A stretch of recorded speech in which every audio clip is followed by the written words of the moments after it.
This is News 4 San Antonio Today, the only local news station with nonstop news. Good morning. Nonstop news starts right now. We are the only station that is commercial free all the way until the top of the hour. We have you covered this morning. You just heard from Jeannette, and she'll give us a deeper look into weather in just a few moments. But first, let's check in with Joy and see how traffic is shaping up. Good morning, Joy. Good morning, Marisa. So visibility has been a huge concern for us all morning long, and now we're starting to see a couple of accidents popping up as well. Here's a live view from one of them. This is 281 southbound at Hildebrand, already very backed up. You can see those flashing lights, but you can't see them very well with that dense fog that we're dealing with. So there's actually two different accidents that we've come across on 281. Southbound lanes at Bassey Road, and then again southbound at Hildebrand. Photojournalist David Mendoza joins us live from Road Cam. He was able to drive through that area. David, good morning. Hey, good morning, Joy. Right now I'm on 37 approaching 90. Just drove through the downtown area. You wouldn't be able to tell because this fog is so dense you can't make out the buildings. I did have the chance to drive 281 south and see both those accidents you were talking about. The roads are slick on 281. Reportedly, those accidents were caused by possible hydroplaning. So you want to be careful and take your time as you get on the highways. I'll keep you updated and let you know what else I see out here. Back to you. All right, David, thank you. We'll continue to check in with David for another live report here soon. We're also still dealing with construction closures over on the northeast side, I-35 southbound between Thousand Oaks and Randolph Boulevard. 25-minute delay behind that. That's the latest for now with your on-time traffic. Joy, thank you. Veteran groups in San Antonio are bringing attention to the issue of veteran suicides, and they're demanding change. It comes after the death of Enrique Ramos Jr., who killed himself in front of the VA hospital last week. The veteran groups are pushing two main points: helping the community understand why suicides happen and expressing their frustrations with the current system. They're blaming what they believe is an overprescription of certain drugs that they say leads to paranoia and suicidal thoughts. We are taking people that are in a vulnerable position, they may be in a compromised position, and they're coming to the health providers looking for help, and our standard of care is to prescribe these psychotropic class of medications. Veterans groups say they want more training for those prescribing drugs, along with more informed consent for veterans taking medication. Anna Allen at the live desk. Because of all of this dense fog we are seeing, we're checking in with flights at the airport to see if they're being impacted. And so far, good news. Everything looks to be on time at the San Antonio International Airport. In fact, there are no delays at all. Some flights are even early. In Dallas and Houston, it's the same picture, everything on time. But we're also checking in with the FAA about conditions across the country. So far, the only message they're sending out is about gusty winds in Boston, Philadelphia, and New York. So no impacts currently here. We will be checking in throughout the morning in case you're planning to fly this morning or today, and we'll be sure to give you an update. That's the latest from the live desk. Emma, good information. Thank you. Home prices go negative for the first time in over 2 years, and some are betting gold will have another big year next year. Jane King is live at the New York Stock Exchange with those stories and more. Good morning, Jane. Hi, Marisa. Good morning. Yes, Americans barely own any gold, and that means prices could climb further. Lots of potential buying could come into the market, in other words. So Goldman Sachs says even with gold hitting repeated highs, U.S. ownership hasn't budged much. Now, gold is up about 60% this year. It's been one of the best performing assets among anything. That's according to goldprice.org. Well, home prices are down 1.4% in the last 3 months. That's according to daily reads from Parcel Labs, which looks at high-frequency listing data on single-family homes, condos, and townhomes, both new and existing. Now, on a national level, home prices have not gone negative since mid-2023. And the career site Glassdoor says its word of the year is fatigue. That's because the workplace, it says, is running on empty. Now, the job site compared mentions of fatigue across the Glassdoor community from January 1st through November 18th and saw a 41% spike. Now, they pointed to a few factors behind that, and one could be politics. Mentions of inauguration jumped 875% year over year. And Starbucks revealed its year in sips, the most viral coffee drinks of the year. This was the year of Dubai chocolate, so customers were abuzz when that Dubai chocolate-inspired matcha latte dropped in January, and the strawberry matcha trended across social media platforms over the summer. Okay, big day for the Dow yesterday. Closed at a new record high of nearly 650 points. S&P 500 also at a record high. So what was happening? People made a lot of money in tech stocks this year. They were pulling some of that out, putting it into some other sectors that they think would have some more upside. And in fact, this morning, we're looking at a higher start for the Dow. Live from the New York Stock Exchange, I'm Jane King. Back to you. Jane, I love a good strawberry matcha. I might treat myself today with one. Okay. But there's lots of sugar in those. It's Friday. Yeah, it is. Well, I know. But it is Friday. It is. Happy Friday, Jane. Thanks so much. We'll see you on Monday. Thanks. Okay. The Salvation Army. The Salvation Army's annual Red Kettle campaign is underway. The campaign raises money for families in need to get food and shelter. Any donation you make right now will be doubled. Energy Transfer has pledged to match all donations made between December 11th and December 19th. So far, you've helped us raise over $11,200. Thank you so much for that. Be sure to drop a few bucks in the bucket to help people in our community. The Salvation Army is also looking for more volunteer bell ringers. You can scan the QR code to sign up. And when you're out shopping, be sure to keep an eye out for a Salvation Army angel tree. Swing by one of these area malls, Walmart, or a Sam's Club to select an angel, or scan the code to choose one. Today is the last day to sign up, so you'll be providing a gift for a local child or senior. Nobody has won all 6 numbers of the Powerball jackpot, and now the prize money is estimated at $1 billion. News 4 San Antonio's Christina De Leon has more on the big game and how much you would really win if you hit it big. Christina, we still have a chance. I know, always a chance. I'm very hopeful. I'm an optimistic person. You know, the estimated cash value of the big prize is around $461.3 million, but that's not too bad. And Texas has already seen a big winner. Tomorrow's Powerball ranks as the 7th largest Powerball history. It's also the 2nd Powerball jackpot to reach $1 billion this year, following the largest one, which came in at nearly $1.8 billion. That was split between someone in Missouri and someone in Fredericksburg, believe it or not. That one was back on September 6th. That was the largest payout in Texas's lottery history.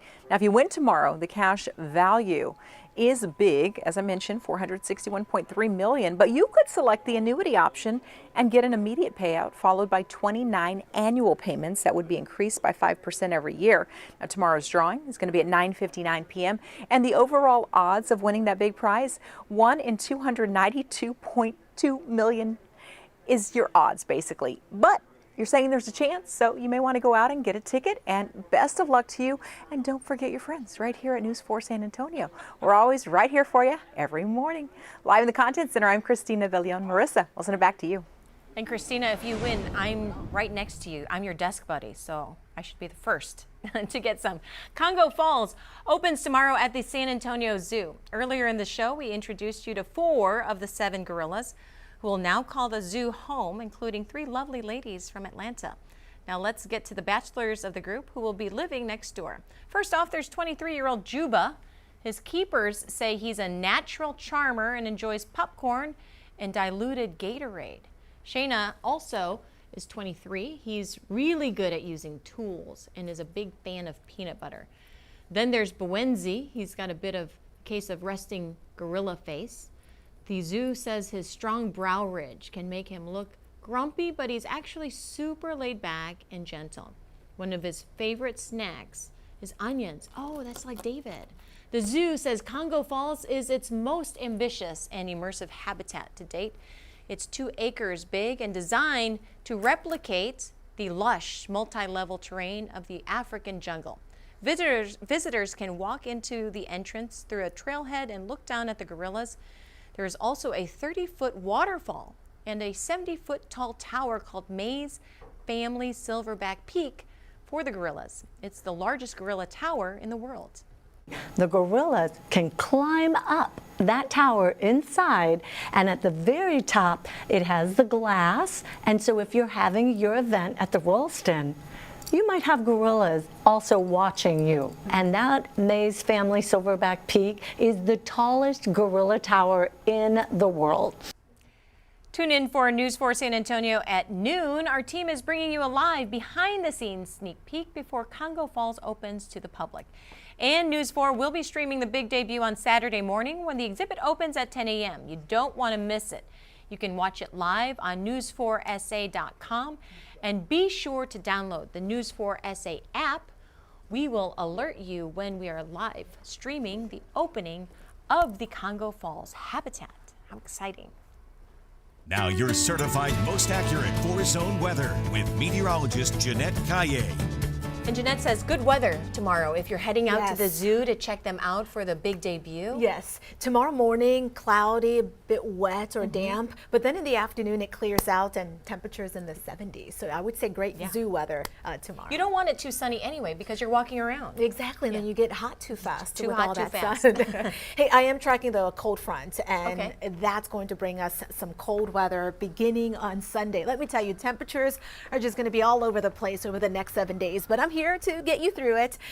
Aside from the fog this morning, here's a look at our weather headline. So, strong cold front comes in early Sunday morning. It gets colder and windy Sunday in the afternoon. That may bring us some rain early in the day and then drier later in the day.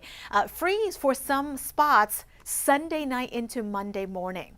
Looks like the cold front gets here between 5 and 8 o'clock Sunday morning. Temperatures will go from the 70s Saturday to the 50s on Sunday. That's a 15 to 25 degree temperature drop. It's also going to get windy, gusts 25 to 35 miles an hour.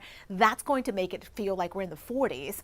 Very dry air follows the front and a little bit of rain with it, mostly early on Sunday. Live look outside. Raul B. Rodriguez low weather camera giving you an idea of all that fog that we're dealing with, and the visibility is quite low. This fog is affecting street level view. 59 at the airport. There's also a persistent mist that is making roads wet in some parts of the city, so be careful when driving through areas of fog. Do not turn on the high beams. That's a mistake a lot of us make, and be prepared to provide enough distance between you and your car and the car in front of you, just in case you have to slow down pretty drastically. Now, here's a look at where the dense fog is. In the gray, that's where the dense fog is in place, and this is affecting areas mostly along and east of I-35. I do expect visibility to slowly improve after 8, 9 o'clock in the morning, but we may still see patches of fog until 10. Dense fog advisory, here it is, until 9, advising you that may encounter reduced visibility until about 9, talking anywhere between a quarter of a mile or less. There goes the cold front. It is helping to produce some snow across the high plains this morning. Once it comes through, we're talking mostly light rain, and then it's going to get cold. Thankfully, not an Arctic blast for us like what we're seeing behind the front right now in Bismarck and back towards Billings, but it'll get cold enough. Again, could see some freezing temperatures Sunday night, Monday morning. This afternoon, mostly cloudy here, but notice mostly sunny to our west. Tomorrow morning, cloudy, a bit wet, and then tomorrow in the afternoon becoming mostly sunny. On Sunday, it is cloudy, colder, windy, 55 in the morning, then dropping to 51. 36 to 55 Monday, 61 with some light showers Tuesday as an upper level disturbance moves in, and then we're back into the 70s to near 80 next Wednesday and Thursday. Crazy temperature roller coaster here. Here's the extended forecast for the other 3 zones. That's the Hill Country. One more. Here's the extended forecast for the Eastern zone. All right, a live look outside here from the north side, 281. We are seeing an accident here in the southbound lanes near Quarry. So this is blocking one lane. Traffic building up behind that. It's really as you're approaching Bassey Road. There was another crash southbound on 281 at Hildebrand that has now cleared. We're also dealing with construction on the northeast side, I-35 southbound between Thousand Oaks and Randolph Boulevard, although that delay is starting to thin out a little bit. And then later today, around 8:30 a.m., we are going to have a convoy going through San Antonio. That's going to be the Wreaths Across America convoy, and that will be causing some closures in this area over on the northeast side, Roy Richards Drive and I-35, and then that convoy will continue until it reaches Fort Sam Houston National Cemetery. So keep that in mind as well. That's also going to be something that you'll notice. Photojournalist David Mendoza is live right now from Road Cam. Let's get one more check from him. Hi, David. Hey, I'm at 35 North and George Beach. Roads are a little slick. There's some mist and visibility is poor, so just be careful and take your time out on the roads today. I'll leave you with that. Drive safe and TGIF. Back to you. Thank God it's Friday, David. Looks like visibility a little bit better for you there than when we started. David and I will be at the zoo today at noon, so make sure you tune in for that. We'll have a live look at Congo Falls. That's the latest for now.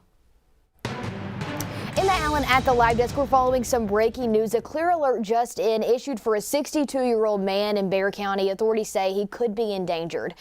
Texas DPS saying Alejandro Munoz was last seen just after noon yesterday at Woodland Hollow. That's on the county's far west side.